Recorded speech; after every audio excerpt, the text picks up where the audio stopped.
Patay ang isa ka lalaki nga mapalud lang kuntani matapos nga mabungguan sang motorsiklo nga ginadala sang pulis sa barangay Banban Grande, Kalinog, Iloilo, takna alas 7:30 kagabi, Mayo 11.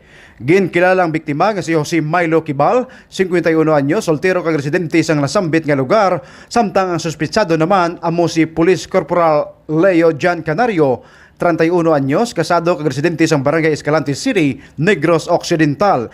Kag assign sa 4th Platoon sang 606th Regional Mobile Force, Battalion 6, nga nabase sa Banwa sang Kalinog.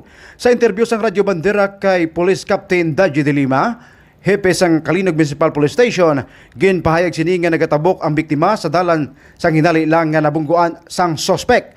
Gilayon nga gindala sa Sikibal sa Dr. Ricardo Esprobido Memorial District Hospital matapos nakaagom sang patal nga mga pilas apang gindeklarar nga patay alas 8:39 sang gabi.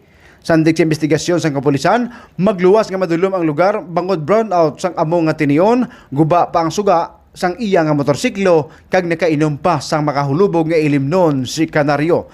Sa karon priso nang nasambit nga pulis sa Kalinog Municipal Police Station para sa nagakaigo nga disposisyon. Balita gikan sa probinsya sang Iloilo. Ini inyo kabandera Arnold Cantores Soquinya, nagkabandera sa matuod nga serbisyo publiko kag kalingawan sa Iloilo Radio Bandera.